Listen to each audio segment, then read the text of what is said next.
Shenlang immediately learned of the news. While writing Tian Heng's list of crimes, 13 was told by Shenlang that it was no longer necessary. Instead, he asked 13, being the closest person to Tian Heng, "Do you know if he had a body double?" 13 shook his head. "I have never seen nor heard of one." It turned out that Shenlang suspected Tian Heng had not died. He shared his suspicions with Jean Mulan. Jean Mulan was taken aback. "The people who gather information for our family are very cautious. There couldn't have been a mistake." Shenlang explained his reasoning. Tian Heng shouldn't have died in public, but should have been secretly executed. After all, with 13 defecting to us, Tian Heng's dirty secrets also implicated many others. If exposed, no one could bear the consequences. But with Tian Heng's death, everything would be settled. Therefore, it's impossible that his execution was public. Hearing this, Jean Mulan quickly understood the intricacies. Because the city lord's mansion has the right to execute prisoners, but it must be verified by the governor's mansion. Back and forth, it takes at least half a month. So, the best way is to make Tian Heng commit suicide in prison. This was exactly what Shenlang meant. It's clear Tian Heng should have died in prison, but now he died in full view of the public, as if his death was meant to be witnessed by us. Shenlang then asked Jean Mulan, "Is Tian Heng's body still here?" Jean Mulan personally took Shenlang to see. Moments later, at Tian Heng's body storage, Shenlang was one step too late. Tian Heng's body had been burned, turned into charred remains, unrecognizable, but it didn't matter. Shenlang used his X-ray vision to scan Tian Heng's entire body. Soon, Shenlang detected something unusual on the body, which made him burst into laughter.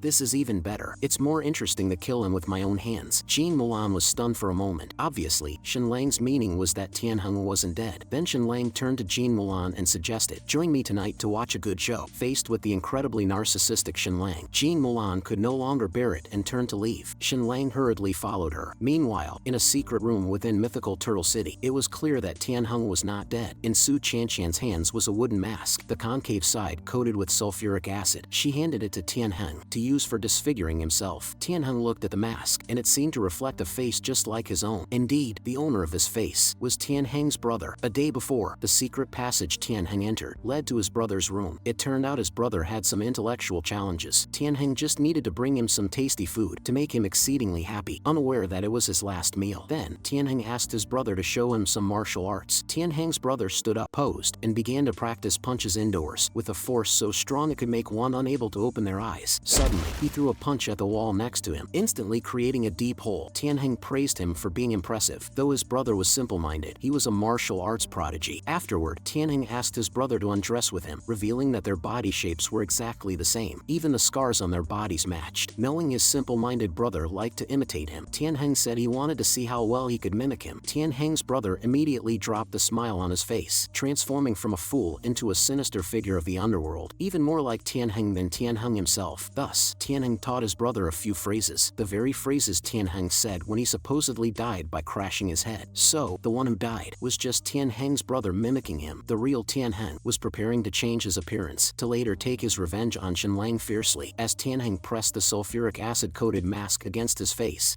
immediately sizzled. However, Tian Heng merely twitched slightly, without screaming in agony, not even a grunt. Su Chanshan, seeing this, couldn't help but admire his ruthlessness. Then, Tian Heng stood up and walked outside. Lord Lu understood something. "Tian Heng, are you going to take your revenge now?" Tian Heng gritted his teeth and said, "Shenlang seeks revenge from morning till night without delay in a single day. Why should I wait? Let his beloved parents disappear from this world. What will his reaction be?" Lord Lu didn't say much, telling Tian Heng to go ahead without worry, as a scapegoat had already been prepared for him. Then, with the mask already disfiguring his face, Tian Heng headed towards the home of Shenlang's parents. Upon arriving outside the house, he had already changed his hair to resemble Song Yi. At this moment, he heard the breathing of 3 people. After confirming, with a gentle slice, the door latch silently broke. After entering Shenlang's home, Tian Heng saw 3 people on the bed. He wanted Shenlang to regret being his enemy for life. Saying this, he drew a sharp blade and fiercely chopped down towards Shenlang's mother on the bed, then slashed at Shenlang's father with another stroke. Finally, he glanced at Shenlang's brother, seemingly thinking of Tian 13. He picked up a stick nearby and broke Shenlang's brother's legs, ultimately piercing Shenlang's brother with a knife. The satisfaction of this great revenge made Tian Heng burst into laughter. Unexpectedly, at this moment, the door suddenly brightened, and a handsome face appeared before him. The person was the very Shenlang he deeply resented. Without saying a word, Tian Heng picked up the knife, wanting to dismember Shenlang into 1,000 pieces. However, Shenlang revealed his identity with a single sentence. "Tian Heng, stop pretending." Tian Heng was stunned, not understanding how Shenlang knew he wasn't dead. Shenlang also revealed that Tian Heng has a twin brother. "You really are a beast, living for yourself, sacrificing your brother's life." In the method Shenlang used to find out was simple. The needle inside Tianheng's body was bent, but the one in the corpse was straight. Tianheng was immensely shocked inside. Unexpectedly, Shenlang said, "Bring him up." A person was pushed in. It was Song Yi, whose face had also been disfigured by sulfuric acid. Shenlang questioned Tianheng, "How about it? Your scapegoat is gone." Tianheng knew he could no longer hide. He burst into laughter. "It doesn't matter anymore. After all, Shenlang, all your loved ones are dead, and you were powerless to stop it. Are you in agony?" Unexpectedly, Shenlang threw a torch into the room to let him see whom he had actually killed. Tianheng picked up the torch and looked, a chill rushing to his head, as if his skull was about to be lifted open. The people dead on the bed were not Shenlang's loved ones, but his own wife, butler, and his son. Tianheng immediately let out an incredibly mournful howl. Shenlang chuckled lightly, because those people deserved to die. In their lives, relying on Tianheng, they did all kinds of evil. Tianheng was about to fight Shenlang to the death, but the next moment, his eyes widened. He saw a gentle woman, holding a child walking next to Shenlang. It turned out Tianheng's wife was married to him for profit, and he didn't care about that wastrel son. What Tianheng truly cared about was this overly gentle and kind woman, and his most beloved illegitimate child. Shenlang naturally wouldn't use the miserable to threaten, but told Tianheng he had no chance of winning. Knowing he had no chance, Tianheng tore off his face corroded by sulfuric acid. "I've heard Miss Jean is an extraordinary martial artist. Tianheng would like to learn a thing or two." Jean Mulan was naturally unafraid. Tianheng raised his long sword, his whole body surging with energy. Jean Mulan, upon seeing this, simply looked calmly at Tianheng. After the two exchanged glances, Tianheng suddenly roared and charged at Jean Mulan like lightning. Jean Mulan stepped lightly, charging towards Tianheng as well. When Tianheng's ferocious slash came down, he only hit Jean Mulan's afterimage. The real Jean Mulan had already sidestepped Tianheng, and at the same time, Tianheng's chest was suddenly torn open by a sword mark, just like the sword in his hand. Shenlang was stunned to see. A single sword strike had completely defeated Tianheng. Perhaps it was a final burst of clarity. Tianheng couldn't help but reminisce about his youth, the days when he and his brother were adopted by the old escort head, being punished in the cold winter for making a mistake in martial arts training. In their later growth, if it weren't for their greed for a box of treasures during an escort, killing their escort brothers, they might not have become fugitives, and everything that followed would not have happened. But Tianheng did not regret, just felt a bit melancholic. Just as Tianheng was about to lose consciousness, Shenlang appeared in front of him. Shenlang slapped Tianheng awake with 2 slaps, saying, "I've gone to great lengths to kill you. You should give me something before you die, right?" Upon hearing this, Tianheng, who was on the brink of death, was almost angered back to life. Shenlang shamelessly continued, "I didn't go through the trouble of finding your son just to watch you have a last-minute change of heart. You have to give me something." Tianheng cursed at Shenlang. "You, Shenlang, are actually threatening me with my son's life?" Shenlang, "Damn you. No, I'm not like you. I still have humanity, but as long as you agree to my terms, I will take care of him in the future." After hearing Shenlang's condition, Tianheng slowly said, "In the cellar of the left courtyard of Snow White Villa, there lies Lord Lu's secret treasure." Shenlang, somewhat dissatisfied, slapped Tianheng again. "Is that all? What about Lord Lu's crimes?" Tianheng, infuriated, cursed, "Those officials are cleverer than monkeys. How could any incriminating evidence fall into my hands?" Shenlang thought it made sense and patted Tianheng's head, saying, "Since you have nothing else to give me, you may die in peace now." Tianheng suddenly stood up in a rage and cursed. However, out of sheer anger and due to his injuries, he died with his eyes wide open. Shenlang sneered inwardly, ordering someone to decapitate Tianheng and put his head in a box to be sent to the city lord. Then he turned to Jean Mulan and suggested they go to Snow White Villa to seek their fortune together. Moments later, at Snow White Villa, they indeed found chests full of gold coins. Shenlang exclaimed, "Lord Lu really is something, being a city lord for 3 years and only embezzled over 10,000 gold coins." Jean Mulan was not surprised, because the majority was given as tribute. These gold coins are all that's left of Lord Lu's entire fortune. Shenlang understood. "So, we've basically taken Lord Lu's pension." However, during the conversation, he unexpectedly learned that the Count's mansion was in dire need of money. Even Jean Mulan mentioned, "With the addition of the gold coins we obtained this time, the financial crisis of the Count's mansion has been greatly alleviated. The mythical turtle Count's mansion, having lost the Isle of Gold Mountain, has been running at a loss every year. For 40 years, it has accumulated astronomical losses, and also because the previous mythical turtle Count was too generous, he left behind a huge debt. These years, Father Jean has been paying off the debt." At this moment, Shenlang wanted to leave something for Lord Lu. Jean Mulan, resigned, knew her husband was up to mischief again. Meanwhile, at the city lord's mansion, Lord Lu was waiting for good news from Tianheng when a servant's voice sounded outside, saying a box from Tianheng had arrived. Curious, Lord Lu had someone open it. Upon opening the box, it scared Lord Lu out of his wits. Then, a hurried voice reported outside to Lord Lu, "It's terrible news. All the gold coins at Snow White Villa have been robbed." Instantly, Lord Lu's body was struck as if by lightning, his face turning deathly pale. "How many years did it take for me to save those gold coins?" And then, a trusted chested guard handed him a note with a few words written on it. The robber of the gold coins was not Shenlang. Lord Lu's body started to convulse. In the next moment, he cursed at Shenlang loudly, then his eyes rolled back, and he fainted from anger, collapsing to the ground. On the other side, Shenlang, with a bright red brush, crossed out Tian Heng's name and said with a smirk, "One less enemy, that's really nice, and I didn't even have to use a fraction of my strength. Life is as lonely as snow." Jean Mulan was speechless at the sight. Then Shenlang added Lord Lu's name to the list. After all, who made him oppose Shenlang? Jean Mulan didn't want to deal with it anymore. She turned around and left, letting Shenlang amuse himself. However, Shenlang started to act up again, shouting at Jean Mulan, "I'm going to jump, catch me quickly." Saying this, Shenlang jumped down from the ladder, clearly intending to jump into Jean Mulan's arms. Jean Mulan glanced and understood Shenlang's intention, then stretched out a hand and easily steadied Shenlang. Shenlang was dumbfounded, as the scene he imagined of being held in Jean Mulan's arms didn't happen. Afterward, for the safety of his parents, Shenlang wanted to persuade them to move house, to live near the Count's mansion, but his parents, who usually listened to Shenlang, refused. Fortunately, Shenlang had Jean Mulan's help. Under Jean Mulan's sincere words, Shenlang's mother couldn't resist Jean Mulan's gentle persuasion, and was confusedly convinced to move. Shenlang's affection for Jean Mulan was growing stronger. After Shenlang burned the clothes following his cross-dressing in Jean Mulan's outfit, Jean Mulan eventually noticed the missing clothes. So, Jean Mulan asked Shenlang, "Have you seen my clothes?" An alarm went off in Shenlang's mind, feeling that a wrong answer could mean life-threatening danger. Now he had two options. One was to say he hadn't seen them, and the other was to admit he had taken the clothes. But how could he, as a good man, lie about such a small matter? So, Shenlang honestly confessed to Jean Mulan, "I took the clothes away." Jean Mulan was actually very calm, as she had already known it was Shenlang who took them. Now, she was satisfied with Shenlang's honesty. Jean Mulan didn't ask Shenlang what he did with the clothes, but instead asked him to return them. "I still need to wear that outfit to pick mulberry leaves." The alarm in Shenlang's mind went off again. Now he had two answers. One was that he burned it, and the other was that he wore it. But regardless of the answer, both would seem quite problematic, likely to be seen as sick or perverted. Shenlang didn't want to be seen as a pervert, so he chose the burning option. "My dear, I'm sorry. One night I was so restless, and all I could think about was you, so I couldn't help but take your dress to do something unspeakable. Afterwards, I regretted it and worried so much that I burned your dress with fire." Jean Mulan, the deed is done, and whether you want to kill or slash me, it's up to you. If I frown, I don't deserve to be your husband. Come on, Jean Mulan, use whatever means you have to torment me. Just go ahead. Jean Mulan was speechless, doing such a thing and still so righteous. However, she still reminded Shenlang, "Don't destroy clothes in the future. Just wash them. The Count's mansion hates waste the most." In the end, Jean Mulan left a bottle of medicine for Shenlang, reminding him to moderate his actions and not ruin his health. Shenlang was split when he saw the name of the medicine, greatly misunderstanding him in Jean Mulan's eyes. Following Shenlang's defeat of Tian Heng, the Count's mansion enjoyed a brief period of peace, and several interesting incidents occurred. One was Jean Mulan's mulberry leaf picking work, outperforming 100 people, picking several thousand pounds by herself. And Shenlang, he was grounded by his father-in-law, who was truly afraid of Shenlang's troublemaking capabilities. Seeing Shenlang wanted to say more, Father Jean took out a whip, and Shenlang didn't dare to act up again, quickly running away. With nothing to do, he lay outside watching the sunset, thinking of Big Fool, whose injuries had fully healed, but he just couldn't wake up, leaving Shenlang at a loss for what to do. Now truly bored, Binger came over. "There's an invitation for you and the miss." Shenlang took it and saw it was Su Chanchan's engagement party. Without a word, Shenlang returned to his room, looking at the wall filled with names of enemies. "I've been too lax these days, forgetting my deep-seated hatred." Shenlang felt imbalanced in his heart when he thought about how hastily he and Jean Mulan got married while Su Chanchan was holding a grand engagement party. He wanted revenge. He considered what Su Chanchan valued most. Firstly, her family's silk business, and secondly, her reputation, which her father had spent a great deal to cultivate her into a socialite. Shenlang's target was set to ruin Su Chanchan's reputation first. At this moment, Jean Mutsung sneakily approached Shenlang, handing him a Spring Palace painting album he had just acquired. Seeing this, Shenlang's eyes lit up, immediately coming up with a plan against Su Chanchan. However, Jean Mutsung got scared by Shenlang's look. Before he could ask anything, Shenlang stepped forward to inquire Jean Mutsung, "Do you have any beautiful girls who like you?" Upon hearing this, Jean Mutsung cried, "Where would I get beautiful girls who like me?" Just as Jean Mutsung, heart stung by Shenlang, was about to leave, he heard Shenlang say, "Want to know why no beautiful girls like you? First, because you're not handsome." These words stabbed Jean Mutsung with countless knives. Shenlang suggested he had a way to make beautiful girls like him, and this method is through talent, which can be borrowed. Jean Mutsung earnestly asked Shenlang, "Really?" Shenlang affirmed, "As long as we collaborate on writing a book and make it popular across the country, being one of the authors, what do you think will happen?" Jean Mutsung's eyes suddenly sparkled. "Then I'll become famous, a celebrated genius known all over, and definitely have countless fans falling for me. Faced with Jin Muzong's eagerness, Shenlang began teaching Jin Muzong how to write the book. There was once a wealthy merchant who dealt in silk fabrics. People called him Merchant Shiman. He had a daughter named Shiman Chanqian. This Merchant Shiman was despicable, shameless, and debauched, harassing countless virtuous women, and as the saying goes, like father, like daughter. The daughter was infamous for her scandalous behaviors, and so on, smearing Su Chanqian with fabricated tales. Jin Muzong was not foolish. He had realized that Shenlang was using him to smear Su Chanqian, but for the sake of beautiful girls, Jin Muzong didn't mind. Soon after, Jin Muzong exhaled deeply. Thanks to his habit of copying books, he had transcribed everything Shenlang said verbatim. Shenlang was very satisfied with his speed, but that was not enough. Shenlang personally took up the task of drawing illustrations, which were quite provocative. For the men of that era, it was an overwhelming assault. Jin Muzong only took one look and had a nosebleed. Faced with Jin Muzong's praise, Shenlang was extremely pleased with himself. However, Jin Muzong became more and more uneasy, noting that the female protagonist resembled Su Chanqian too closely. Shenlang explained this. Coincidence, all coincidence. Next, the two collaborated closely, Shenlang drawing and Jin Muzong writing. With only 25 days left until Su Chanqian's engagement ceremony, they completed the writing and illustrations, naming the novel Boundless Romantic Affairs. The pen name was decided as Rogue Scholar with a wry smile. Jin Muzong was quite satisfied with this name and promised to arrange for printing immediately. However, at this moment, Jin Muzong was somewhat shy, rubbing his hands and asking Shenlang, "So, we're taking the manuscript for typesetting and printing tomorrow, right?" Shenlang, puzzled, asked, "What do you want to do?" Jin Muzong said, "This book is so good, can I borrow it to read tonight?" Shenlang took out the illustrations and handed the manuscript to Jin Muzong. "Don't get it dirty. I'm thinking of you. Staying up late to read intensely shouldn't harm your health." As the self-proclaimed fat otaku hastily fled, Shenlang watched Jin Muzong leave with a smirk. Su Chanqian, just you wait. While Shenlang was eagerly anticipating, an urgent knocking sounded outside. Jin Muzong, with a head full of bumps, rushed in, yelling for Shenlang to run. "My dad's coming to kill us." It turned out Jin Muzong was so engrossed in the book, he didn't notice his father, Father Jin, coming in. So naturally, Father Jin saw the manuscript. Then enraged Father Jin, Shenlang panicked. He questioned Jin Muzong. "You didn't get so absorbed in something while reading the manuscript that you failed to notice your dad coming in, did you?" "Guessed correctly." Jin Muzong, mortified, covered his face with his left hand, then ran off without another word. Shenlang was dumbfounded, unable to imagine just how awkward the scene must have been. Now, how was he to deal with his murderous father-in-law? However, an hour passed, and Father Jin hadn't shown up. Unable to wait, Shenlang fell asleep. Suddenly, Shenlang opened his eyes to see his father-in-law very close, staring at him with deep eyes. Shenlang immediately sat up obediently. Father Jin placed the manuscript on the table and asked Shenlang, "Did you write this?" Shenlang nodded in affirmation. Father Jin then took out a ruler. "Stretch out your hand." The next second, 3 distinct slaps resonated across Shenlang's palm, causing him a bit of pain, but Shenlang didn't dare act rashly, waiting for the real storm to arrive. However, after a while, Shenlang was puzzled, as nothing happened. Instead, he heard his father-in-law praising him. "The book, it's well written." "No, it's written exceptionally well," Father Jin emphasized again, which completely confused Shenlang. Although Shenlang had included his own agenda, the original content of the book in his previous life was a masterpiece. After Father Jin read it, he couldn't stop, and even shared it with Mother Jin, which inadvertently led to them becoming thoroughly engrossed. Thus, Father Jin's dark circles and fatigue were explained. Actually, Father Jin wasn't a rigid person. He believed the so-called erotic scenes were merely literary tools. What bothered Father Jin was Shenlang's personal vendetta, wondering why he had to involve the Su family's scandal in an otherwise fine work, suggesting Shenlang to revise it. Of course, Shenlang refused. How could immortalizing his work compare to getting revenge on Su Chanqian? Father Jin felt the urge to hit someone again, but he still had to ask, why involve Jin Muzong in writing it? Shenlang candidly explained, "I didn't want my revenge on Su Chanqian to be too direct. It would make me seem petty. And there's another purpose, the dispute over the Isle of Gold Mountain." The Count was astonished, disbelievingly looking at Shenlang. He immediately saw the connection and was amazed at Shenlang's near-demonic intelligence, thinking 3 steps ahead. Having such a son-in-law sent by the heavens, perhaps it's really fate. Then Shenlang inquired of his father-in-law, "Will the book be a hit?" Father Jin affirmed with confidence, "It will even shock the literary world." Shenlang instantly cackled, eagerly awaiting Su Chanqian's fall from grace. Father Jin was speechless. The heavens really are unfair, bestowing talent on such a person. He really didn't know what to say. Next, under Father Jin's pressure, Shenlang finally made some changes to the protagonist's name in the book, wondering if readers would still be able to associate it with Su Chanqian. The next day, Shenlang and Jin Muzong took a carriage to Orchid Mountain City, as it was a cultural hub that had published many famous works. To cause a significant impact, publishing in Orchid Mountain City was the best choice. This city also housed an old noble family, the Orchid Mountain Viscount Viscount Zhu family, which was the first to surrender military power during new reforms, becoming a favorite of the emperor and naturally causing dissatisfaction among other nobles. After a 2-hour drive, they finally arrived in Orchid Mountain City, a true cultural hub with bookstores and stalls everywhere. Shenlang went to the Jade-like Pavilion, which had chain stores in a dozen cities nearby, to discuss publishing and printing. Upon entering, he was immediately recommended a recently popular book, Mandarin Duck Dreams, by a server. Shenlang laughed upon receiving it, seeing it as melodramatic literature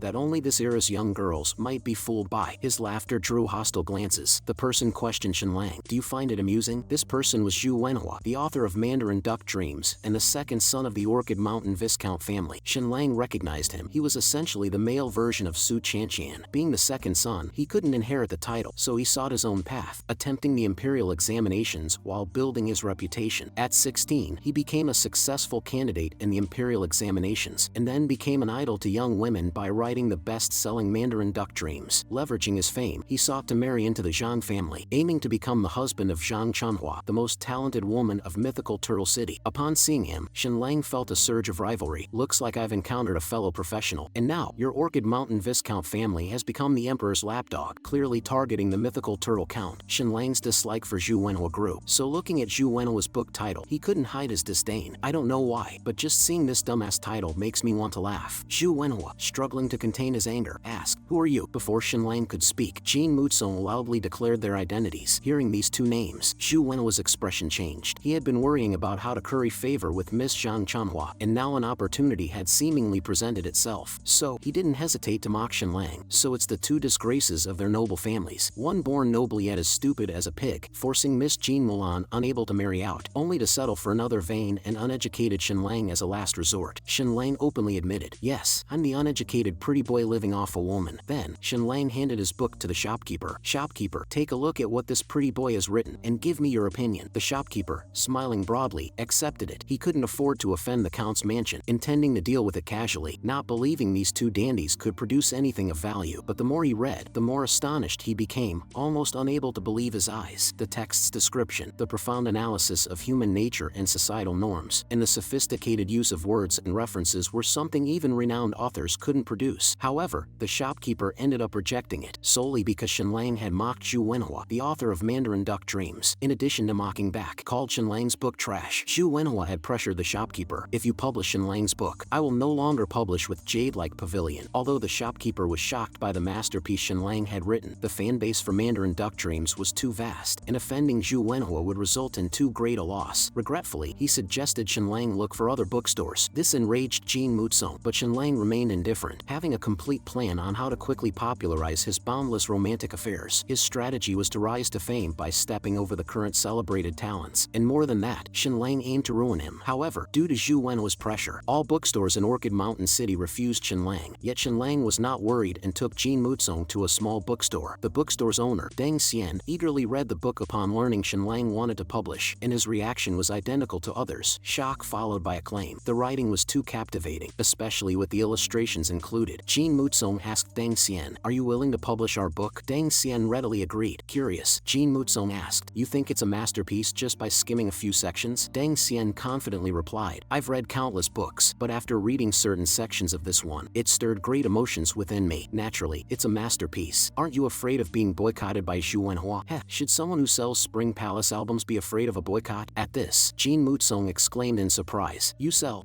Spring Palace albums?" Shenlang explained, "Don't underestimate Deng Xian for selling Spring Palace albums. His distribution channels are even beyond those of big bookstores like Jade-like Pavilion. Moreover, his business is substantial, capable of distributing to about 20 cities across 4 or 5 counties." Deng Xian also assured them he could sell over 3,000 copies. Shenlang was dissatisfied. "I only have one request, to launch it alongside the next volume of Mandarin Duck Dreams, and then crush it into dust." Deng Xian felt troubled. Due to Zhu Wenhua's fan effect, Mandarin Duck Dreams' first volume sold 4,600 copies, a real bestseller in Orchid Mountain City. "And the Spring Palace albums I sell have maxed out at 2,700 copies. Plus, with your book's high quality, I'm not sure my customers will appreciate it." Shenlang countered Deng Xian's question, "How many copies do you think the next volume of Mandarin Duck Dreams will sell?" 5,000, maybe even 6,000. Shenlang scoffed. "Is that all? My goal is to break all records." Thus, the most critical promotion was taken on by Shenlang himself, urging Deng Xian to print 3,000 copies vigorously. If it didn't sell 3,000 3,000 copies, he would pay out of his own pocket, but if sales exceeded 3,000, Deng Xian agreed to give Shenlang a 20% profit share. Next, Shenlang planned to add more chapters and illustrations to his book. The new character would be named Zhu Wenjian, whose background was not much different from Zhu Wenhua's, and Shenlang's illustrations were exceptionally sensational, causing Jin Muzong to silently mourn Zhu Wenhua for a second. If this book became popular, then Zhu Wenhua's reputation would be utterly ruined. Shenlang asked Deng Xian, "Is this okay? Won't it cause you any trouble?" Deng Xian indicated it was a piece of cake. Shenlang nodded slightly in farewell, recognizing that Deng Xian must have a significant backing to disregard Zhu Wenhua. Later, Shenlang returned home to prepare a massive poster for promotion. Wouldn't this shock the entire Orchid Mountain City? Jin Muzong accidentally stumbled in and saw it, instantly getting fired up. A few days later, Jin Muzong had visibly lost weight, while Shenlang finally finished all the posters. The last poster left Jin Muzong completely deflated, as uncomfortable as if he had a mouthful of excrement. Annoyed, Shenlang grabbed Jin Muzong's head. "Fatso, can't you talk properly?" At that moment, Jin Mulan walked in. "Husband, what are you and my brother doing?" But the next second, she caught sight of Shenlang's poster, immediately darkening her expression. "So, husband likes these kinds of things." Shenlang hurried to explain. While Shenlang was diligently preparing the posters, Deng Xian utilized all resources and the latest tin printing method, finishing just before the launch. 15 days later, Shenlang and Jin Muzong's Boundless Romantic Affairs and Zhu Wenhua's next volume of Mandarin Duck Dreams were released on the same day. Almost all the young ladies in the city came out to queue at various bookstores to buy Mandarin Duck Dreams, lavishly praising Zhu Wenhua, which made him extremely proud. Seeing countless women going crazy for him thrilled him. While internally gloating, he disdainfully thought, "Do these commoners even deserve to think of me? They're just there to bolster my fame, mere backdrops to my brilliance. Only someone like Shang Chanhua, with both beauty and noble birth, is worthy of me." Just then, a girl shouted in surprise towards a distance. A bookstore displayed a huge, unprecedentedly colorful poster, visually explosive for this world's men. Even Zhu Wenhua was stunned, wondering since when did someone selling Spring Palace albums put on such a grand display. The bookstore clerk loudly promoted the true masterpiece written by nobility, Boundless Romantic Affairs. "Come take a look. No charge if you don't find it interesting." Scholars and merchants alike picked up the book to browse, not intending to buy it first. They soon found themselves purchasing copies. The enticing illustrations were unlike anything they had seen before, so Shenlang's book completely sold out, eclipsing Zhu Wenhua's fame. That night, in a tavern, Deng Xian's excited voice could be heard because Shenlang's book sold 3,000 copies in one day, a situation beyond his wildest dreams. He couldn't even estimate the final sales anymore. While Shenlang's book was selling like hotcakes, an oblivious Zhu Wenhua was celebrating his own book's success. The next moment, he was dumbfounded upon learning from the jade-like pavilion shopkeeper that his Mandarin Duck Dreams sold only over 500 copies, while Shenlang's Boundless Romantic Affairs sold over 3,000. Unwilling to accept this, Zhu Wenhua demanded to see Shenlang's book. The shopkeeper reminded him, "Read this book with an open mind." Zhu Wenhua didn't listen, still reading with a disdainful mindset, but as he went through the pages, his attitude no longer remained the same. After reading for 2 hours, Zhu Wenhua was completely captivated by Shenlang's book. However, upon realizing this and facing others' gazes, Zhu Wenhua threw the book to the ground and cursed against his will. Trash. He would never admit that Shenlang's writing was better than his. Yet, the illustrations in the book drew everyone's attention because the character drawn resembled him too closely. Zhu Wenhua's face changed completely. He hurriedly looked through the book's content and illustrations. "This is bad. This Zhu Wenshan character is clearly referencing me, and it even says I like men." This instantly enraged Zhu Wenhua, who tore Shenlang's book into pieces. "Shenlang wants to ruin me." Unwilling to accept this, Zhu Wenhua immediately gathered his friends and acquaintances to seek justice from the city lord's mansion. The shopkeeper, realizing what was happening, understood they aimed to pressure the city lord into banning Shenlang's book. Meanwhile, inside the Orchid Mountain city lord's mansion, the city lord was reading Shenlang's book, continuously praising, "Such a good book." Glancing at Mandarin Duck Dreams beside him, "That's truly garbage." As he became more engrossed, a knocking sounded from outside. His subordinate rushed in to report that hundreds of scholars were besieging the city lord's mansion. The city lord frowned deeply. What officials fear most is mass incidents. Especially troublesome are scholars protesting. Hearing that Zhu Wenhua was leading the protest, the city lord darkly allowed him in. After greeting the city lord, Zhu Wenhua got straight to the point. "Please, lordly, ban this book. Arrest those who printed it, burn all copies, and seize the printing workshop. This book is vulgar and offensive, a disgrace to the teachings of the sages, poisoning the public mind, and corrupting social morals." The Orchid Mountain city lord was not swayed. "Oh, it seems to me just a regular storytelling book. Where does it deny the teachings of the sages? Why should it be banned?" Zhu Wenhua, grinding his teeth in anger, could only say, "Not only is the book vulgar and indecent, but it also alludes to me personally, completely tarnishing and trampling on my reputation. Does this not violate the law?" The city lord responded responded. There are many with the same name. How could it possibly be referring to you? Scholar Zhu, I advise you to be more open-minded and not to be jealous or resentful of others' talents, seeking to ban their work simply because it surpasses yours. Fuming, Zhu Wenhua stormed off. If the city lord does not care, then I will seek justice on my own. Seeing his subordinate worried about Zhu Wenhua escalating the situation, the city lord said, no need to worry. If Shenlang can produce such a divine work, let's see how he handles a bit of turbulence. Meanwhile, Zhu Wenhua spent 30 gold coins to gather 200 scholars to surround Deng Xian's bookstore. Claiming boundless romantic affairs poison readers' minds, they demanded Deng Xian hand over all copies for destruction in their presence. Deng Xian, despising their actions internally, said, shameless, at least a third of the 3,000 copies sold today were bought by scholars like you. But not wanting to offend the scholars, he could only claim, the books have already been sold out. They didn't believe him. The lead henchman, Wang Shiming, called out, let's smash the bookstore and burn all copies of Shenlang's book. Deng Xian panicked, don't, you'll bring disaster upon yourselves. Zhu Wenhua, hiding among the crowd and hearing Deng Xian's words, scoffed, this isn't mythical Turtle City. Shenlang's book must be burned today. They quickly found bundles of boundless romantic affairs wrapped in oil paper. After tearing the wrapping and confirming the contents, they moved bundles of books outside. Zhu Wenhua nodded in satisfaction, although he had to pay Wang Shiming 2 silver coins for every 100 books burned. The next moment, Wang Shiming threw a torch into the pile of books, igniting a fierce fire. Zhu Wenhua watched with immense satisfaction. So what if Shenlang's book sold well? It's still reduced to ashes by me. With just a little trick, I, Zhu Wenhua, control the clouds and the rain. Deng Xian and a few helpers desperately tried to douse the flames. You can't burn these, but they were kicked aside by Zhu Wenhua's lackeys. Do you dare to stop us from burning poison? Do you want to be the sinners of Orchid Mountain City? Deng Xian rushed forward again, shouting, it's not poison. It's the new policy edict issued by the emperor. You call it poison and even burned it all. This is a crime of deceiving the emperor. At this revelation, everyone was stunned. Wang Shiming, sweating profusely, cursed Deng Xian. Don't spout nonsense. When they didn't believe him, Deng Xian grabbed a book that was still readable, showing the cover with the new policy edict written on it. This completely broke Zhu Wenhua, and Wang Shiming sat on the ground in fright. Deng Xian cried out loudly, Your Majesty, someone is deceiving you. Come quickly, someone is rebelling. A deathly silence filled the air, leaving the 100 or so scholars present utterly dumbfounded. Wang Shiming tried to struggle, since they had just confirmed the books were boundless romantic affairs, but Deng Xian showed that not a single one was boundless romantic affairs. All were the new policy edict. Shenlang, having arrived unnoticed, said from behind them, burning the emperor's the new policy edict. Is this harboring discontent and plotting rebellion? Wang Shiming trembled, and Shenlang continued loudly, publicly opposing the emperor's new policies is a grave crime. You shall be stripped of all ranks and titles, receive 30 strokes of the cane, and be exiled to Southern Heaven Island. Upon hearing this, the many scholars causing trouble were nearly scared out of their wits. What they cared about most was their reputation and titles. Receiving 30 strokes of the cane was something their tender skins couldn't bear, and the thought of being exiled to Southern Heaven Island was even more terrifying. That desolate place, isolated from civilized society, was filled with miasma and wild beasts. Seeing them deflate, Shenlang smiled to himself. Some things are invisible until they're exposed by fire. This is a technique beyond your comprehension. Wang Shiming, furious and embarrassed, lashed out at Shenlang, but a stick hit his hand hard, eliciting a scream like that of a slaughtered pig. But it wasn't over yet. Shenlang stated, exile is the official punishment for you. I have other punishments personally. No one has ever crossed me and gotten away with it. Knowing he was outmatched, Zhu Wenhua attempted to leave, but Shenlang wouldn't let him go. To the scholars incited by Zhu Wenhua, he said, point out who urged you to oppose the new policies, and you may redeem yourselves. All eyes turned to Zhu Wenhua, leaving him nowhere to hide. Fully aware Shenlang was out for his downfall, at that moment, the Lord of Orchid Mountain City arrived. What's causing this commotion? But in fact, he had arrived earlier and was internally astounded by Shenlang's maneuvering. Shenlang immediately pinned the blame for burning the new policy edict entirely on Zhu Wenhua. This caused Zhu Wenhua's face to darken with rage. Shenlang, you're slandering me. Shenlang turned to question the scholars. Tell us, was it Zhu Wenhua who summoned you here? Upon hearing this, the scholars, recalling what Shenlang had previously stated, began to betray and accuse Zhu Wenhua en masse. Even Zhu Wenhua's lackeys claimed that he had been dissatisfied with the new policy edict, which is why he came to burn the books. As Zhu Wenhua furiously cursed his lackeys, Shenlang told the city lord, with both testimonial and physical evidence present, a verdict can be reached. The Orchid Mountain city lord was stunned. I wanted to see what Shenlang was made of, sure, but I didn't expect him to be this formidable, cutting off a man's future with a single move. Feeling somewhat helpless, he first complimented Shenlang's writing, then asked if they could speak privately. Following Shenlang's agreement, he was invited to the city lord's residence. The city lord was straightforward. I know you want to drag the Zhu family down, but they were the first nobles to surrender their fiefs and military power, commended by the emperor as a model for nobility. If we make a fuss about Zhu Wenhua Wenhua opposing the new policies. It's like slapping the emperor's face. So, it's impossible to truly punish him. For this reason, the Orchid Mountain City Lord personally bowed in apology to Shenlang. Shenlang helped the City Lord up. Of course, I understand. You just need to watch the show from the sidelines. Anyone who could become a City Lord was intelligent. He blurted out, starting with a high asking price to settle for a lower payment. Shenlang displayed an impeccable, handsome smile, offering no response. Meanwhile, Zhu Wenhua had calmed down, regaining his arrogant demeanor, convinced he wouldn't bear any blame. Shenlang, observing Zhu Wenhua, felt no desire to respond, ordering a lounge chair to be brought out to wait for Zhu Wenhua's father. Zhu Wenhua scoffed in disdain. The thought of my father coming here is laughable. However, before he could finish, the announcement Orchid Mountain Viscount has arrived hit him like a slap. The Orchid Mountain Viscount didn't even glance at his son, but bowed to the City Lord, then turned to Shenlang with a warm smile. Shenlang, my nephew, I was in such a rush at the time of your grand wedding, I couldn't attend. As neighbors for 100 years, that was truly rude of me. He gave Shenlang full respect, but Shenlang retorted, Orchid Mountain Viscount, I'm not familiar with you. Silence fell. Both father and son showed anger. Zhu Wenhua angrily shouted at Shenlang, do you know who you're speaking to? Ignoring Zhu Wenhua, Shenlang held up 2 fingers. I have 2 conditions. First, you must slap Zhu Wenhua hard enough to swell his face like a pig's. Second, all copies of Zhu Wenhua's Mandarin Duck Dreams will be burned by me. He likes burning books, right? Let him have a taste of his own medicine. Upon hearing this, Zhu Wenhua exploded in anger. Had his father not restrained him, he might have charged at Shenlang directly. The Orchid Mountain Viscount countered Shenlang. On what grounds? Shenlang chuckled. The Orchid Mountain Viscount has lost his fief in military power, so you must pursue a career in the bureaucracy. Both your sons need to hold office, relying on their reputations, and unfortunately, what I excel at is writing bestsellers. It would be a shame if I inadvertently included some stories about the Viscount's family. This was a clear threat, yet the Orchid Mountain Viscount seemed unconcerned. False accusations remain false. My son Zhu Wenhua's marriage alliance with the Zhangchong family does not care about reputation, Shenlang countered. Zhangchong may not care, but what about the general pacifying the West? His eldest son is aiming for a military career. What if in my next book, I write about both your families in a selection of tales? Public opinion is powerful, hard to counter. At this, the Orchid Mountain Viscount's complexion changed instantly, the mere thought making him tremble with anger. If it comes to it, I'll take the matter to the governor's office, even to the emperor himself. Zhu Wenhua did indeed burn the new policy edict. Though they may not punish you severely, a light reprimand is inevitable. It might even ruin the bureaucratic careers of your sons. After finishing, seeing no response from them, Shenlang prepared to leave. I'm off then. I'll go back to writing and drafting my complaint. Within 3 seconds, the Orchid Mountain Viscount called for Shenlang to wait. Seeing Shenlang turn around, the Viscount said, I agree. He then turned to his son and, raising his hand high, furiously slapped Zhu Wenhua across the face. The sounds of slaps echoed continuously, much to Shenlang's satisfaction, until Zhu Wenhua's face was swollen. The Orchid Mountain Viscount then asked Shenlang, Young Master Shen, are you satisfied now? Shenlang replied, there's still the second condition. Burn all copies of Mandarin Duck Dreams. Immediately, the Orchid Mountain Viscount ordered the collection of Mandarin Duck Dreams. Soon, all copies of Zhu Wenhua's Mandarin Duck Dreams were brought over, totaling over 6,000 printed copies, with 500 sold and the rest present. Shenlang, holding a torch, said to Zhu Wenhua, your marriage to Miss Zhang Chunhua is basically settled. You don't need these nonsensical writings anymore. You can burn them yourself. Instructing Deng Xian to pour oil to intensify the flames. Deng Xian was thrilled. A large barrel of oil was poured over the 5,000 plus books, and with Shenlang lighting it, a huge fire blazed. The shopkeeper of Jade-like Pavilion watched, heartbroken, not to mention the loss. If only we had published Boundless Romantic Affairs. Think of the profit. Zhu Wenhua trembled, losing countless readers, his status as a youth leader in Orchid Mountain City, and his dignity. Everyone would remember him as the pitiful figure trampled by Shenlang. Shenlang then leisurely went home. After Shenlang effortlessly manipulated a Viscount, his actions were reflected in his book sales, boosted by the heat and controversy, selling even more explosively. This frenzy swept the surrounding areas and finally reached Shenlang's stronghold, mythical Turtle City. In just 2 hours, 3,000 copies were sold out. Meanwhile, at the Su family, Su Chanqian was preparing for her engagement ceremony, discussing how to help their future in-laws, the Zhangchong family, take down the mythical Turtle Count and Jinhai Count. Securing these 2 counts' mansions would propel Zhangchong to soaring heights, potentially becoming the governor of Glamorous Province. With Yu Kingdom divided into 3 provinces and a special administrative region, Glamorous Province, though smaller, holds significant prestige, ranked just below a full province. The Su family would also benefit from this rise. As for Shenlang, what's he but a minor character? As the butler hurriedly entered, reporting the success of Shenlang's book sales to the Su family head, the Su family head dismissed it. What does it matter to us if his book sells well? The butler presented a copy of Boundless Romantic Affairs, saying, Master, Miss, you should see it for yourselves. Upon seeing the cover, the Su family head was momentarily stunned, admiring Shenlang's artistry. But as he delved into the content and saw the illustrations, recognition dawned on him. Curious, Su Chanqian approached and, upon seeing the indecent illustrations and character likenesses, tears sprang to her eyes. Recognizing the characters as herself, she felt a chill. Such a malicious Shenlang, to become recognized as a great beauty and talent. I've spent 8 years cultivating my image, spending countless sums. Shenlang wants to destroy it all. Just then, they heard a commotion outside. As Shenlang's book circulated, it became clear to the public that the character was Su Chanqian. After seeing her beautiful face, many men cheered. It's her. That face. Shimen Xianxian is Su Chanqian. Even clothed, I'd recognize her. The disrespectful looks and harsh words overwhelmed Su Chanqian, causing her to faint. Hearing the relentless crowd below, the distress worsened her condition, leading to her vomiting blood upon regaining consciousness. She picked up boundless romantic affairs to meticulously search for flaws to prove her innocence. But after reading, she felt powerless. The book's depiction of Viscount Zhu Wenhua, who always attended their literary meetings, was undeniable. The key issue wasn't Zhu Wenhua, it was that the book was written too well, destined to be a hit. Suddenly, the door burst open, and Zhang Ji rushed in, his face twisted in rage. Approaching Su Chanqian, he slapped her hard across the face, leaving her dazed. Zhang Ji yelled at her, "Why didn't you kill Shenlang when you had the chance?" Su Chanqian regained her composure, her demeanor becoming exceptionally calm and detached as she countered Zhang Ji. "When your fiancé is harmed, is all you can do to vent your anger on her, incapable of anything else?" Her words enraged Zhang Ji, his eyes turning bloodshot before he punched a hole in the wall next to him, regretting not having killed Shenlang when he had the chance. Su Chanqian gently patted Zhang Ji, signaling him to cool down and think of other solutions. Zhang Ji, no longer raging, left saying, "I will speak to my father." Meanwhile, at the prefect's mansion, Zhang Ji's father, Zhang Chong, was reading Shenlang's book. After finishing, he couldn't help but praise Shenlang's writing. Just as Zhang Ji was about to speak, Zhang Chong asked his son, "Do you want me to ban Shenlang's book? Haven't you heard that banned books only become more popular? To utterly destroy this book, Shenlang must die, and to achieve that, the mythical turtle count's mansion must be eradicated." Zhang Ji panicked. Should we just allow Shenlang to tarnish Su Chanqian's reputation? Won't our Zhang family become a laughingstock? However, Zhang Chong was indifferent. "I am merely a tool in the emperor's hands. Reputation means nothing to me. Think bigger. Our only goal is to eradicate this century-old noble house." Zhang Ji, chastened, indicated he understood. Suddenly, Zhang Chong asked his son, "Did you hit Su Chanqian?" Startled, Zhang Ji hadn't expected his father to guess this. Facing the prospect of punishment, Zhang Chong simply instructed him to behave better and not to be looked down upon again. Leaving, Zhang Ji was acutely aware of his shortcomings. To see his father become the governor of Glamorous Province, they were short of 100,000 gold coins to silence their detractors. The alliance with the Su family was essential. Now, he had to put aside the matter with Shenlang and focus on eliminating the mythical Turtle Count's mansion. Meanwhile, in the mythical Turtle Count's mansion, Shenlang added 2 new names to his list of enemies on the wall, mockingly stating, "I've just dealt with Tianheng, and now there are 2 more enemies. When will this cycle of vengeance end?" Jean Mulan, with a charming smile, said, "My husband's enemies are my enemies." This deepened Shenlang's affection for Jean Mulan. However, tonight is Su Chanqian's engagement banquet. I'm ready to stir things up. Whoever jumps out then will meet their end. The spirited Shenlang was then informed by Binger that the Count was looking for him. Shenlang hurriedly responded without missing a beat. Contrasting Shenlang's brimming confidence, Father Jean was filled with deep concern. At Su Chanqian's engagement banquet, there was someone Father Jean had not expected. The first was Tang Yun, the heir of the Jin High Count's mansion from the north. The second was Nandong Ping, the second young master of the neutral Jinbei Marquis. The third guest was an envoy from the Hidden Origin Society, whom the Count least wanted to see. The Hidden Origin Society is one of the Great Flame Dynasty's major banks, holding astronomical wealth, business across over a dozen countries. For centuries, the Hidden Origin Society has always been closely linked with the old nobility, but now they were also attending Zhang Ji's engagement ceremony, and most critically, the Hidden Origin Society was the Count's mansion's biggest creditor. Father Jean shared everything with Shenlang. Now they were surrounded on all sides, feeling as if the end was near. "Shenlang, don't go to Zhang Jin and Su Chanqian's engagement ceremony," Shenlang reassured Father Jean. "I've known for a while what Zhang Ji and the others are planning." Shenlang analyzed for his father-in-law. The Orchid Mountain Viscount has already surrendered to the new regime. Jin High Count's mansion is also joining hands with the new regime to finish us off. We could have relied on the Jinbei Marquis mansion, but under Zhang Chang's tactics, the stance of the Jinbei Marquis mansion began to lean towards the new regime. Thus, in the entire province of the Southern Journey, only our Count's mansion remains as the largest old nobility, isolated under the monarch's scrutiny. Father Jean stated, "We still have means to fight back." Shenlang disagreed. "Father-in-law, Zhang Chang's move is just a feint. What he wants is for us to invest our strategic resources into the Jinbei Marquis mansion, to exhaust all our efforts to sway the stance of the Jinbei Marquis Marquis Mansion. So, the Jinbei Marquis Mansion is already irrelevant. What the enemy wants us to do, we will not comply. And Zhang Chang's second step is to cut off our mansion's financial sources. After all, the mansion has accumulated a huge debt. Once we can't turn things around, the consequences are imaginable. The next step is the third, and also the final strike, which is to take over the Isle of Gold Mountain and completely eliminate our Count's mansion. Under the shocked gaze of Father Jean and another, Shenlang explained, it won't be long before the monarch orders a permanent resolution of the Isle of Gold Mountain's ownership, and Zhang Chong has already been laying out plans on the Isle of Gold Mountain for years. We completely lose the Isle of Gold Mountain as if it was destined. When we are unable to repay the debt and lose the Isle of Gold Mountain, our creditor can claim the collateral due to our inability to repay the debt. It's also the main source of income for the mansion. With this operation, our mansion's financial resources will be completely cut off. Then we can only retreat, sell off land, and without an army, the Count's mansion will be like meat on the chopping board, at the mercy of others. So, the key to victory or defeat lies in the battle for the Isle of Gold Mountain. Lose and lose everything, win and ascend to the peak. Father Jean was completely stunned after listening to Shenlang's analysis. All the fog seemed to be instantly cleared away. The old master was also in disbelief. With just this information to analyze the ultimate goal, there is such a smart person in this world. The old master asked Shenlang, is there a way to break the game? After all, the camp we are facing is truly terrifying. Shenlang held up 2 fingers, indicating, I still have 2 points not yet broken through. Once broken through, we can win. Father Jean sighed. Shenlang's talents should be used to assist the king. It's a waste for him to be in our family. Shenlang waved his hand, indicating it was fine. Jean Mulan is my queen. Both in and out of bed, she is. He quickly covered his mouth, realizing it was inappropriate to say such things in front of his father-in-law. Shenlang immediately changed the subject. Father-in-law, why did grandfather borrow such a large sum of money back then? Father Jean darkly responded, my father hired an army of 3,000 men. The entire fleet was annihilated. Shenlang was also shocked. Such an army, only small countries could afford. Is it really okay for you, a count, to do this? But at this moment, Father Jean still didn't want Shenlang to attend Su Chanchan's wedding. If you go, you will definitely be surrounded. Shenlang asked, will they beat me? Father Jean shook his head slightly. No. Shenlang immediately showed a defiant face. Then I wish for more people to come, so I can slap their faces one by one. He also reminded his father-in-law, before long, people from the Hidden Origin Society will definitely come to visit. Whatever they say, just ignore it. Father Jean was somewhat incredulous. Do you really think you're a god, able to predict everything? But 2 hours later, people from the Hidden Origin Society really did come to visit. During the conversation, the Hidden Origin Society said they hadn't changed their stance and still supported the old nobility. After listening to Shenlang's advice, Father Jean let these words go in one ear and out the other. Soon, it was evening, and Su Chanchan's wedding was about to take place. The entrance to the engagement banquet was filled with guests. At that moment, all the guests were stunned, simply because Shenlang's appearance was so dashing. From the carriage drifted a pleasant voice, my lord, you've overshadowed the groom today. Shenlang immediately turned around, and a delicate hand was placed on his. Then a dainty foot stepped out, turning everyone's eyes into hearts. The one coming down from the carriage was Jean Mulan. Her slender legs, proud figure, and delicate face attracted everyone's attention. Jean Mulan, arm in arm with Shenlang, slowly walked into the banquet hall, facing the crowd's gaze. Shenlang sensed hostility among them. At that moment, a woman rushed over and stood in front of Shenlang. With a bashful expression, she said, a few days ago, in Orchid Mountain City, you and I were passionately entwined, experiencing ecstasy together, something I'll never forget in my lifetime. Shenlang, you said I was much better in bed than your wife, calling her a dead fish who lies still, while only I could make you feel alive. Upon hearing this, Jean Mulan's beautiful eyes flashed with anger. She could tell at a glance that this person was spouting nonsense. Shenlang was not someone who would stoop so low. Then, the woman took out a longevity lock with the character Lang on it, loudly claiming, this is the love token Shenlang gave me. The crowd instantly buzzed with excitement, and Shenlang naturally recognized it was his longevity lock, which had been lost at the Su's place. Shenlang did not get angry, but called over his subordinate to whisper a few instructions. Facing the woman's increasingly outrageous words and the onlookers' eager gazes, Shenlang said, lady, how much do I owe you for that night? The woman stretched out 5 fingers, indicating she was owed 5 silver coins. Shenlang gave her 10 gold coins instead, which means it was enough for her to entertain 390 clients. The woman joyfully accepted the gold coins, not hearing what Shenlang said afterward. At that moment, the servant Shenlang had instructed returned with dozens of beggars. Shenlang said to the beggars, gentlemen, this woman is all yours now. Immediately, the eyes of the beggars turned red. The woman, terrified and wanting to flee, was stopped by the soldiers of the Count's mansion. Shenlang told her, the payment has been made. In business, it's only fair to clear debts with goods. The woman, looking at the beggars, shivered all over. How can this be? How is this possible? She quickly cried out for help to the Su steward. Steward Su, save me. I slandered young master Shenlang on your orders. Save me. Steward Su's face changed. Where did this despicable prostitute come from, spouting nonsense? As the dignified steward of the Su household, how could I possibly know someone of your sort? After saying this, Steward Su tried to leave. The woman, terrified, screamed out how Steward Su found her and arranged for her to slander Shenlang. Shenlang looked at the woman, indicating, "So, I didn't sleep with you, right?" The woman immediately nodded, indicating it was all Steward Su's doing. Steward Su panicked, angrily ordered the woman to be driven out, and then he tried to slip away, but Shenlang called him to stop. Steward Su sneered, "You have no evidence it was me." As he turned to leave, still feeling smug, as the son-in-law of the Count's mansion, what can you do? You just have to swallow the loss. However, Shenlang started to act, pretending to be scared and signaling to Jean Mulan, "My lady, there are so many villains here. They want to harm me tonight. I'm so scared. Let's go home." But this made Zhang Ji anxious. If Shenlang left, how could he use his trump card against him and the Count's mansion? So, he quickly stepped forward to stop them, smiling apologetically and asking, "What's wrong? Aren't you attending the engagement ceremony anymore?" Shenlang pointed at Steward Su, indicating, "Someone inside wants to harm me. So bad." With a slight smirk, he added, "If you break Steward Su's legs, I won't leave." Zhang Ji, without hesitation, ordered his men to seize Steward Su. Even pleas from the Su family head were of no use. They were determined to break Steward Su's legs. However, Shenlang suddenly called out, "Wait a minute." Zhang Ji, puzzled, asked Shenlang, "What's the matter?" Shenlang snatched a wooden stick. "I want to do it myself." Saying so, Shenlang raised the stick high and swung it down at Steward Su's legs with all his strength. Unexpectedly, both Steward Su and Shenlang screamed. The crowd was baffled. What on earth is Shenlang screaming for? Shenlang, grimacing, held his back, urging Jean Mulan to come and help him. It turned out Shenlang had exerted himself too much and strained his back. Hearing this on the ground, Steward Su had a slew of curses ready for Shenlang. Jean Mulan stepped forward to gently massage Shenlang's lower back, and soon, his back pain eased, as Steward Su was dragged away. In the first round of Shenlang versus Zhang Ji and his party, Shenlang emerged as the complete victor with a knockout. Meanwhile, the engagement banquet continued. Su Qianqian and Zhang Ji were greeting distinguished guests at the entrance. Upon seeing Shenlang and Jean Mulan walk in, Su Qianqian and Jean Mulan started chatting. At this moment, there was no animosity on her face. However, she completely ignored Shenlang beside her. This displeased Shenlang, who asked Jean Mulan, "My lady, did you bring money?" Jean Mulan nodded, indicating she did bring some. Shenlang then took out a bag of gold coins and placed it in Su Qianqian's hand, expressing sincerely and tenderly, "A man can owe any money, but never the overnight fee. This is for the 3 months you spent with me. A night of marriage owes 100 days of grace, so for 3 months as husband and wife, we must have been together 200 times. Shenlang kept talking non-stop, making Zhang Ji and Su Qianqian's faces grow darker and angrier. Finally, Su Qianqian forced herself to calm down, smiled, and invited Shenlang and his party inside, then went to greet other guests. However, in the seating arrangement, Jean Mulan and her party were ranked 9th, which was completely inconsistent with the status of the mythical Turtle Count's mansion. It was an open suppression of them. Shenlang felt he could no longer tolerate it, not wanting Jean Mulan to be humiliated. Just then, a shout rang out, "The heir of Jean High Count's mansion has arrived. The envoy from the governor's office is here." The man in armor was the governor's office envoy Zhu Wubian, also the son of the general who pacifies the south. The handsome man in front of Su Qianqian was the heir of Jean High Count's mansion, Tang Yun, also a scholar in both civil and military studies. Upon seeing him, Shenlang immediately asked Jean Mulan, "My lady, who is more handsome, me or him?" Jean Mulan told Shenlang, "You are more handsome." Shenlang immediately beamed with happiness, confident in Jean Mulan's taste, Tang Yun's noble identity. 1/3 of those present came forward to pay their respects. Another 2/3 didn't approach, not because they didn't want to, but because they weren't qualified, like the lord of mythical Turtle City, Lu Wuyan. Then, a man dressed in green-edged black clothes came forward to greet him. He was also a significant figure, this year's second-ranked graduate and the newly appointed silver clothing inspector, who could inspect hundreds of officials, with power so great it was astonishing, and also the real top scholar of mythical Turtle City. Shenlang had grown up hearing his name. The last to make their entrance were the second young master of the Jinbei Marquis Mansion, Nandong Ping, and the representative of the Hidden Origin Society. Thus, all the forces had arrived, perhaps all targeting the mythical Turtle Count. As the guests took their seats, the engagement banquet officially began. Jean Mulan, lowering her voice, asked Shenlang, "Will there be a second wave of attacks against us?" Shenlang wrote a name on the table, urging Jean Mulan to come and look. On the table was written the name Wang Lian. Jean Mulan was somewhat shocked. "The second person to attack us is cousin Wang Lian." Just as Jean Mulan finished speaking, a figure burst in. Jean Mulan opened her mouth in surprise. Shenlang had actually guessed right. Zhang Ji then stood up. "Wang Lian, brother, you're late. You'll have to drink 3 penalty cups later." Wang Lian, as if he heard nothing, rushed directly in front of Jean Mulan. With a voice full of obsession and fervor, he roared, "Jean Mulan, have you forgotten the mid-autumn night 2 years ago under the osmanthus tree, where we pledged ourselves to each other for life, forgotten the promises made under the moon and flowers, to be husband and wife through all lifetimes? For you, I did not participate in the imperial examinations, giving up a great future. Why betray me? To marry Shenlang, this worthless man? These words stunned Jean Mulan, followed by a surge of raging anger. As Jean Mulan was about to stand up and retort, Shenlang stopped her. My lady, I will prove your innocence within an hour, and then make Wang Lian wish he were dead. Wang Lian's words also stirred up much discussion among those present. Shenlang, however, took out pen and paper and began to write. Jean Mulan, curious, asked Shenlang, husband, why are you writing down their names? Shenlang responded with a sinister tone. To record the names of those who dare to tarnish your reputation, making them wish they were never born, to regret living in this world. As for Wang Lian, he was taken away by Zhang Ji. Zhang Ji cast a smug glance at Shenlang. Shenlang, you may have no shame, but we've splashed the mud on your wife. What will you do about that? Shenlang continued writing names, and when he got to Li Wenjing, Jean Mulan turned her gaze to him. This person was the silver clothing inspector. She asked Shenlang, is the third wave of attack going to be carried out by this man? Shenlang nodded slightly. At that time, he will deliver the fatal blow to me. Jean Mulan became anxious upon hearing this, asking Shenlang, do you have a way to deal with this? Shenlang asked Jean Mulan in return, do you remember the 3 visitors last month? Upon hearing this, Jean Mulan recalled, but weren't those 3 here to see doctor and for treatment? Shenlang laughed slyly. That's the crucial point. Jean Mulan trusted Shenlang completely. If they dare to make a move, I'll kill them all. The banquet then began, with Zhang Ji delivering a speech of gratitude, followed by toasting. After a while, someone suddenly stood up and loudly asked, have you heard about a remarkable book published recently? Shenlang perked up, listening as these scholars first brought up his book, then praised it lavishly. They mentioned a line from it. Good is rewarded with good, and evil with evil. The net of heaven is vast, but lets nothing through, describing it as a classic. Then they revealed that Shenlang was the author. This immediately led to people praising Shenlang, who found their acting skills rather cringeworthy. However, at that moment, Wang Lian slammed his hand on the table. You shameless thief, not only did you steal my woman, but you also stole my poetry. This was Zhang Ji's second attack on Shenlang that evening. The accusation shocked everyone present. Some didn't believe it, while others thought Shenlang was a disgrace to scholars. An elderly man stood up. He was Shenlang's childhood teacher, who couldn't believe Shenlang would plagiarize. He asked Wang Lian for evidence. Wang Lian rummaged through his sleeve. Of course, I have evidence. He produced an exam paper from 8 years ago, which contained his poetry. Though the county examination was not of the highest level, it was still an official imperial examination. The paper was passed to Tang Yun, Li Wenjing, and others for inspection. They found the verse attributed to Shenlang on the exam paper, and the handwriting couldn't be faked. It seemed to be a case of plagiarism, prompting them to denounce Shenlang as a disgrace to scholars. The elderly teacher still didn't believe it. Shenlang and you, Wang Lian, have never had any interaction. Wang Lian explained. Shenlang was injured before, and I taught him while he was reviewing his lessons. That's when he stole it. The elderly man became tremulously angry and accused Shenlang. Outrageous. Is this true? Shenlang ignored him completely. The acting is still as terrible as ever. Let me see Wang Lian's exam paper. The city lord, Lu, immediately refused. How can someone with no academic merit touch the imperial examination papers? He gestured for Shenlang to stand there and look. Shenlang sneered. Do you think I can't see it from that far? Shenlang activated his perceptive vision and intelligent brain, verifying the exam paper was authentic, and every character on it was real. But without a doubt, Wang Lian had never written this poem. Shenlang quickly understood. Firstly, these 16 characters are very common. Wang Lian took these 16 characters he had written before, cut them out and arranged them into this poem, then found the most skilled calligrapher and framer to affix these characters onto this exam paper. The most impressive part is that only by doing so can it be filled with the marks of time. Wang Lian pointed at Shenlang, demanding, now with irrefutable evidence, what do you have to say? The elderly teacher also looked utterly disappointed, cursing Shenlang as a beast. Shenlang looked at them calmly. It's not easy, at such an old age, still coming out to frame and entrap. At this moment, a woman, not believing Shenlang would plagiarize, wanted Shenlang to produce superior poetry to prove himself. The scholars present also echoed this sentiment. Li Wenjing then proposed, with so many scholars here, I'll set a topic. If your poem surpasses theirs, it can also prove you're not entirely a plagiarist. At this moment, Su Chanqian was inwardly very pleased. The stage is filled with Shenlang's enemies. Asking Shenlang to compose a poem is merely mocking the clown. No matter what he does, he's set to lose. Shenlang put down his teacup and with a disdainful smile, said, why should I compose a poem? What right do you have? What makes you think you can compare your poetic talent with mine? Instantly, the scholars became angry. You, Shenlang, without even a title to your name, dare to compare qualifications with us. Shenlang countered, among you, is there anyone who has attained the rank of an imperial scholar? Not waiting for their response, he continued, even if someone here has succeeded, what of it? To become a city lord, to eventually reach the position of a prefect, would be your family's ancestral graves exploding with luck. Moreover, even if at the age of 50 or so, one of you becomes a county magistrate, what then, what luxury and honor would you enjoy? What level of wife could you marry? What kind of mansion could you live in? How many servants would you have? Could any of you compare to me? I, Shenlang, live in an estate spanning 10,000 miles, with a mansion of 1,000 miles, surrounded by dozens of servants and maids, not to mention my current wealth. My wife is the daughter of a count, the #1 beauty in the entire New River County, with unparalleled physique and martial skills. The end point of your lifelong struggle is merely my starting point. What you dream of obtaining is but a trifle to me. What right do you have to compare with me? Those of you who came to this banquet came only to play the role of dogs. Yet, this evening's banquet is practically held in my honor. With these words, the scholars were moved to tears. Despite their immense anger, they couldn't refute Shenlang's facts. Can't argue with that. So jealous of him. Then Shenlang pointed at Su Chanqian, wanting me to compose a better poem to prove myself. Are you mocking me? The need to prove the silk before was because I was but a commoner, whom the Su family could crush at any moment, necessitating me to prove my innocence with all my might. And now, to write your damn poem. Wang Lian, unable to contain his anger at Shenlang's words, which should have been his triumph, was about to drink his wine when Jean Mulan, with a focused gaze and without making a sound, flicked the pill into Wang Lian's wine cup, which he then drank down. This action was observed by Shenlang, who realized the pill Jean Mulan flicked was the hallucinogenic potion he had made earlier. The dose Jean Mulan used was enough to ensure a person couldn't lie, and with Wang Lian bolstering his courage with alcohol, the absorption of the potion was expedited by the large amount of alcohol. Thus, Shenlang did not retaliate against Wang Lian's insults, for in his eyes, Wang Lian was already a dead man. Dare to slander my wife. I will show Wang Lian what cruelty is. While Wang Lian was cursing Shenlang, feeling quite satisfied, the next moment, he felt his head becoming foggy, with his surroundings turning bizarre. Wang Lian entered a peculiar state, and Shenlang suddenly asked him, Wang Lian, you're slandering me, framing me, right? Wang Lian laughed loudly. Ha, yes, Shenlang, I'm framing you. Silence fell over the entire room, with everyone momentarily unable to react. Shenlang then asked Wang Lian again, did I plagiarize your poem? Wang Lian, smiling and waving his hand, said, no, I never wrote that poem. To tell you the truth, though the poem is short, just 16 characters, it's too brilliant, not something I could have written. Shenlang grinned. Wang Lian, who asked you to slander and frame me then? Wang Lian pointed towards the city lord, indicating it was his doing. Zhang Ji, sensing something was amiss, signaled his servants to take Wang Lian away. At this moment, Jean Mulan placed her sword on the table, stepped in front of Wang Lian, and with a cold look commanded, let Wang Lian continue speaking. Wang Lian, in his excitement, continued speaking, even revealing his affair with the city lord's concubine, and mocking the city lord's impotence. The city lord, trembling with rage, ordered the guards to remove Wang Lian. Several guards from the count's mansion stepped forward to stop them. The atmosphere instantly became tense. Shenlang then picked up the exam paper, asking Wang Lian, how did my poem end up on this exam paper? Wang Lian, overly proud, explained how he found his own handwriting, then pieced it together and sought a master framer, boasting to Shenlang, isn't it brilliant? Could you have ever imagined? I never thought it would be so convincingly real. Shenlang asked him, why would you do such a thing? Wang Lian, with eyes red with fury, confessed, Jean Mulan was supposed to be mine. Once I became the son-in-law of the count's mansion, all I needed to do was wait for the count to die. Sidelined Jean Mutsong, that fool. Then the entire count's mansion would be mine. That's why I sought revenge. He even blurted out, Shenlang, Zhang Ji has prepared a fatal move against you. You're finished soon. Jean Mulan, after leaving Shenlang, you must marry me. Shenlang smiled slightly, suggesting, this is the truth revealed by alcohol, isn't it? Zhang Ji, naturally unable to let Wang Lian continue, said to Shenlang, who would have thought Wang Lian to be so utterly heartless, resorting to such extremes to get back at you? I will ensure justice for you, the city lord announced. We'll report this to the provincial education commissioner, strip Wang Lian of his titles, and fine him 20 pieces of silver, to be paid to the victim. Shenlang. Zhang Ji asked Shenlang, are you satisfied with this punishment? Shenlang verbally expressed his satisfaction, watching as Wang Lian was taken away. Shenlang wasn't going to let him off so easily. He intended to make Wang Lian's death utterly humiliating. Thus, as Wang Lian was being taken down, he was kidnapped by several men in black. After effortlessly resolving the second wave of attacks against him, Shenlang offered, I can compose a poem. After all, I should give Inspector Li Wenjing some face, but the scholars present are not worthy to compete with me. The scholars were once again spitting blood at Shenlang's words. Ignoring them, Shenlang stood up and signaled to Su Chanqian, this poem is for you, and it will be created in 7 steps, titled Honey. No. As he began to stride forward, he recited with a resonant voice, sun and moon pass by, trickles of crimson flow, now shallow, now deep, once more it rises, once more it sinks, your face bears a half smile, your brows hint at tears, adore me tenderly, boundless romantic affairs. The poem left Su Chanqian almost exploding with rage, and Zhang Ji even crushed the cup in his hand, his eyes bloodshot as he glared at Shenlang, wishing he could kill him on the spot. Seeing no reaction from them, Shenlang said, then, let's make it a song instead. He began to sing, Chanqian, you're my old love, like a rose, you're the woman, with your crimson lips, you would eternally haunt my midnight dreams. The explicit lyrics enraged Su Qianqian to the point of biting her lip until it bled. Shenlang, not one to avoid escalating the situation, commented, "Qianqian, your upper lip is bleeding too. What's wrong? Didn't you like my singing? Should I switch to another song?" Seeing Zhang Ji approaching with murderous intent, Shenlang quickly retreated behind Jean Mulan and said to her, "Wife, it seems no one appreciates my lyrics. Let's go home." Jean Mulan nodded. "My lord, I really enjoy your singing. Sing for me at home." At this moment, Li Wenjing spoke up. "Shenlang,